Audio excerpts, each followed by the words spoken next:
and that's the cadence we've used and share with a lot of people. You're not helping, you're enabling. Yeah. And I'll do anything to help you, but I will no longer enable you. And for a believer, I would even add, I won't enable a sinful lifestyle. Mm.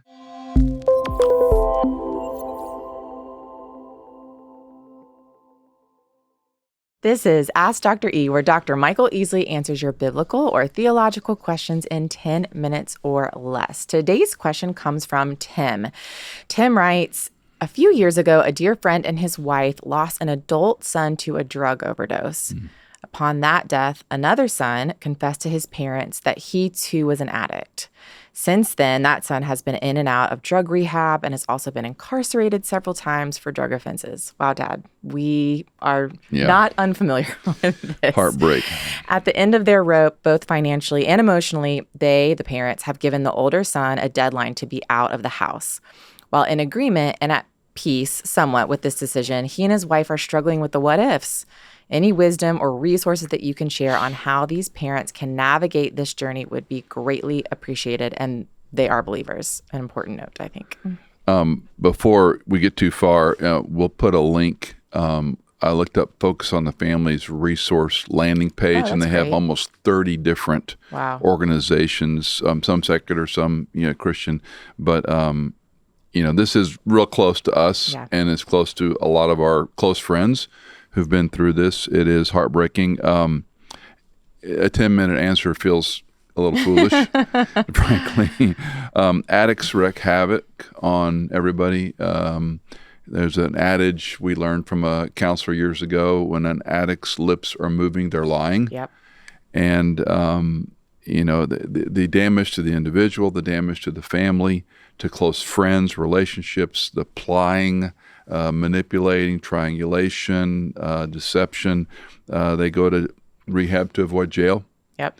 Wash and repeat, wash and repeat. Now, that's not to say you don't try. It's not to say you don't throw resources. We know families that have mortgaged their homes to put adult children in rehabs. So the what if tension is that's the bottom line. I haven't lost a child in the process, but that's almost like you would mortgage your house, so you're. There's nothing you wouldn't do to save your child's life. This next son is 50, he mentions, early 50s. So they've lost one and have a 50-year-old that's still in the same trouble. One question that my dear mentor and friend Floyd Sharp asked me many, many years ago is, when are you helping? When are you enabling? Yeah. And that served as a good question for a lot of things in life, because you think you're helping a person when you're actually enabling. It gets into the codependent language and all that. But very simply, when you help an adult child, whether it's money, with time, whatever, is there an outcome? Or are you enabling their lifestyle? And this, again, don't run traps on what I'm saying, but it sounds more like an enabling situation. At this chapter, the fear is, what if this son ODs? What if this son... Well, and you're essentially kicking a child, even an adult child, out of your house. And I mean, that if they're an addict, they probably aren't keeping a job. That's probably why they're living at home. So, all the above. I mean, you're going, I'm sending my child into homelessness. They're going to be on the street. I mean, I get it. It's like, that seems like a worse case. That seems worse than keeping them inside my home. At least they're safe. But to your point, you're enabling this lifestyle for them. And as the question says, this is draining them at the end of their rope, financially and emotionally. Yeah. So that, to me, if that's accurate, then it's time to say goodbye. And, one of the things we talked about in marriage classes and over the years is never hold a problem over your heart. And when you're arguing with your wife or husband, you don't hold the problem here, you hold the problem over here. Yeah, so that we're both looking at it. This is the problem.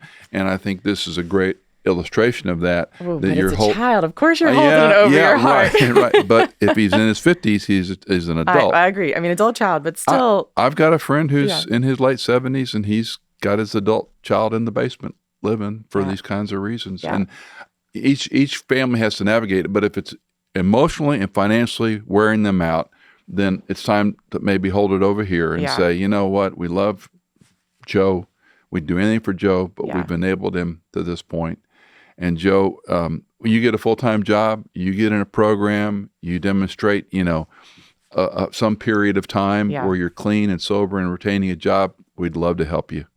Yeah. But the loop of lying, incarceration, trouble with drugs, alcohol, whatever it might be, and I'm sure at this chapter, I hope they have some really good friends around them, but they need other friends who've been down this road, who empathize, not just tell them what to do, but who really can walk with them. And we've had very, very close intimacy in this whole storyline, and you need people that have been down that road. Yeah. So let's imagine that these two parents are sitting at the table with us, and they're saying, "Yep, we're going to kick them out. It's going to be on this date, and we're going to communicate it with them." Right. They've got a plan for this. What other advice do you have? Words of wisdom do you have? Brace yourself for the worst. Probably change the locks. Yeah. If you're serious about it. Yeah. You might have to move the person's belongings outside. Mm-hmm. We know that story very well, and say, it's gone on too long. The lies, the deceptions, and to be in agreement is really important as a husband and wife. And one may have more soft heart than the other. And that's where you got to be lockstep as one and say, we love you enough to do something hard. And they'll say all kind of blistering things on the way out, perhaps. Maybe they'll leave without a fight. Yeah. You just can't play the tape. But you have to be resolved in your decision and don't, another week, no, another day, no. Yeah. This is the day. And I probably would change locks, and if they have alarm codes, all that, and be prepared for some drama. Yeah. We have lots of stories about drama after people have been put out of the house, and it's hard. But loving someone isn't easy. Loving sometimes a hard truth. But God bless them for what they've tried to do. Yeah. And again, they probably haven't, but the focus on the family drug addiction program, drug addiction resources, a long link. We'll put it in the show notes. Yeah. And it has a lot of good. Some of them you would know, like AA and NA, or other parents, and those may or may not be helpful. But you really need somebody who's been down the road, not just a pastor who might give advice, but someone who knows this story well. Yeah. And I don't know if this couple has met with like an addiction therapist or anything like that. And maybe they don't want to, but I know that our family has found at times some help. Like one thing that came to mind as you were talking, and it's such a small, insignificant thing in this larger conversation, but the phrase, "and at the same time," that was something we learned from a therapist. Instead of saying, "I love you, but you can't, blah, blah, blah," it's, "I love you, and at the same time, we can no longer allow you to live here."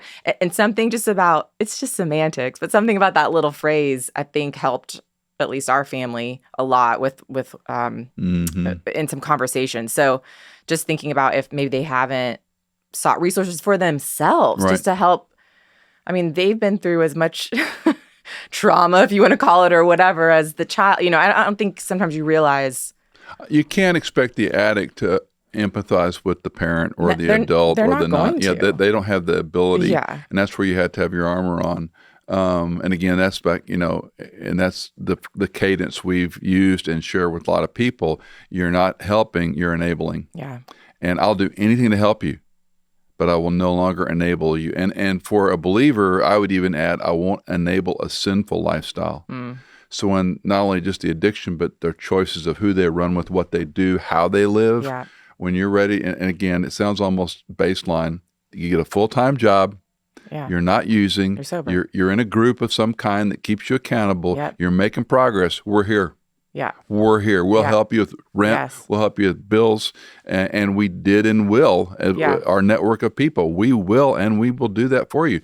But any hint of using, any hint of not keeping a real job, not food services, not part-time, a real job. Yeah. And they can find a real job. Right. You can find a real job lots of places if you want to work. Well, especially through these different programs. Yep. A lot of times when you're in these rehab programs, they help get you jobs. And there are free rehab programs now. There's a lot of programs out there that will take a person without insurance, without money. They probably have to demonstrate some level of sobriety. Yeah. They won't take an addict that needs to detox. But there's a lot of good places out there. It's hard. And I read somewhere that the average addict will go through, I don't even want to use the number, I don't want to discourage people, but there was a number of rehab stints. I think it's like 7. Before, well, I was going to say 7 to 8, before it takes. Yeah. And that's so disillusioning when you're writing those $20,000 and $30,000 checks the first go around.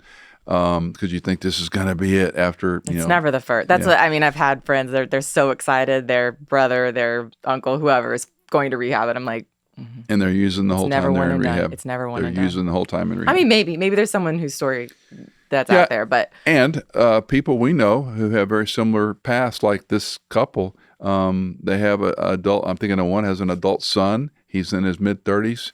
He's been clean and sober for 2 or 3 years. Back. Yeah, it's hard. Back in trouble. And so you love them, but loving unconditionally doesn't mean you underwrite their sin. Right. That, I'll help you, but I can no longer enable you. Yeah. And they'll, more than likely be mad and angry and yell and scream. And if they're worried about that, just popped in my head, you might have somebody else there with you. You might have, some other good friends. Wouldn't be about it. Have some big, strong friends right. with you. Right. If it got, and they might behave more reasonably if there were other people there. Yeah. When this message is delivered and the locks are changed and the goods are on the front porch. Yeah. Well. Sorry, man. We will pray for Tim's family, seriously, and take a look at those resources. If you haven't already, maybe 1 or 2 might help. All right. If you've got a question for Dr. E, call us, text us, email us. The info is in your show notes.